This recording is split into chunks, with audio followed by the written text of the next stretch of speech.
grabación y le pido a don Jorge que frente al micrófono y a la grabación identifique su nombre completo y RUT. Jorge Gómez Arizmendi, 13-857-700-7. Muchas gracias. ¿Comienzo? Bueno, buenos días. Gracias por estar acá en esta presentación.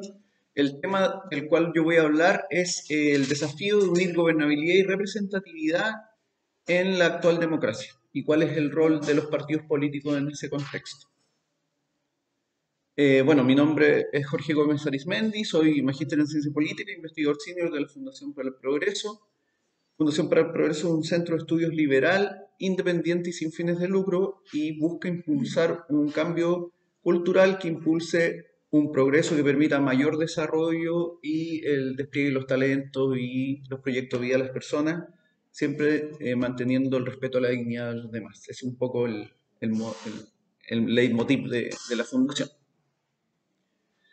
El periodo presidencial, como pregunta, y cómo se debe compatibilizar gobernabilidad y representatividad. De alguna forma, el presidencialismo siempre está ante un dilema que es, de alguna forma, evitar el abuso de poder y también evitar la falta de poder. Ese siempre es un dilema del régimen presidencial, que en el anteproyecto ya está consagrado como el régimen que Chile va a tener como sistema político.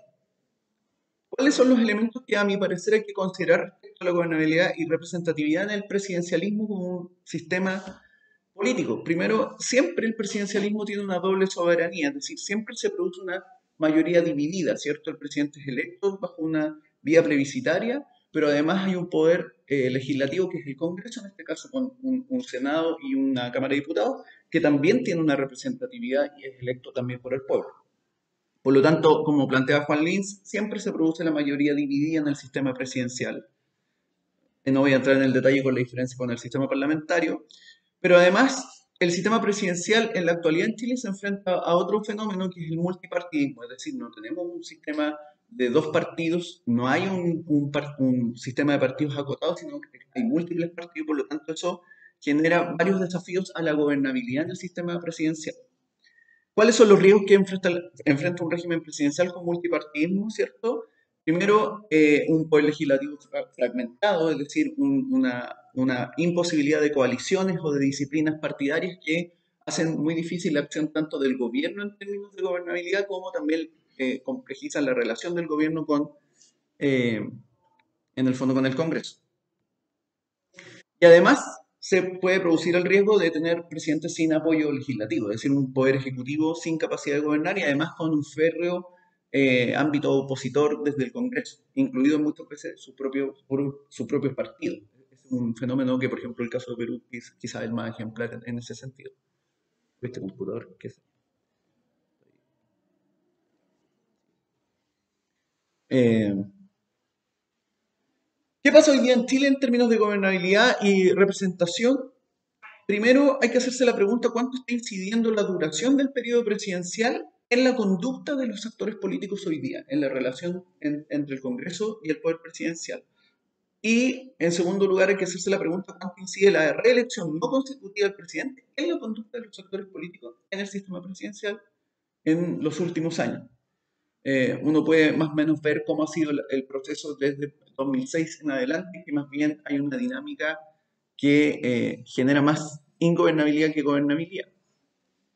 ¿Qué es lo que ocurrió en términos de los 4 años de régimen que hoy día es la cantidad de años que dura el régimen presidencial? Primero, hay alto incentivo al corto plazo por parte de los actores políticos, es decir, tanto los que llegan al gobierno como los grupos que quedan en la oposición están apuntando a la próxima elección y no a la gobernabilidad en ese periodo, y por lo tanto hay un cortoplacismo desde el Congreso y también desde los grupos que gobiernan desde el Ejecutivo. Se produce también un alto incentivo para que los grupos opositores al Poder Ejecutivo más bien busquen de alguna forma la debilidad del gobierno más que el gobierno actúe de una manera adecuada dentro de los marcos del sistema político, porque todos están abocados finalmente a ganar la próxima elección. El cortoplacismo en los 4 años genera esos incentivos. Esto también se traduce en otro problema, que hay una débil formación de liderazgos políticos, es decir, como todos están abocados a esa dinámica, la conformación de liderazgos políticos por ejemplo, fuera del plano del Poder Ejecutivo es muy difícil y lo que ocurre entonces es que, por ejemplo, actores dentro, que son de la coalición del mismo gobierno, ¿cierto?, del Poder Ejecutivo, buscan formas de situarse como liderazgo desde el Congreso o desde fuera del ámbito de esas instituciones, bajo dinámicas populistas o caudillistas.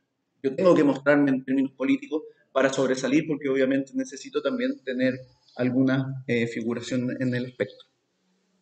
¿Qué es lo que pasa con la reelección no sucesiva? ¿Qué efectos genera? Por ejemplo, no solo baja renovación de liderazgo, sino que los gobiernos se centran en los llamados legados o las sucesiones. Están abocados a eso más que a gobernar y por lo tanto están en esa dinámica. Hay baja renovación de equipos, no hay un trabajo para generar buenos equipos en términos de gobernabilidad. También se ha dado un fenómeno que es visible, que los expresidentes empiezan a actuar también como candidatos porque tienen en vista la posibilidad de llevar de nuevo su coalición al gobierno y dejan de actuar como jefes de Estado. Y esto es un problema que eventualmente también afecta al ámbito político. Y además se produce otro fenómeno que afecta también la confianza de los ciudadanos en los grupos o los tomadores de decisión, que tiene que ver con un exceso de promesas, porque todos estamos abocados a ganar la próxima elección, además promesas que en muchos casos son excesivamente altas y por lo tanto elevan demasiado las expectativas y como luego en 4 años no se pueden cumplir, se produce entonces desafección y desconfianza de la ciudadanía. Es como una paradoja imposible de superar. ¿Cuál es el rol de los partidos políticos en la gobernabilidad y la representatividad en este escenario?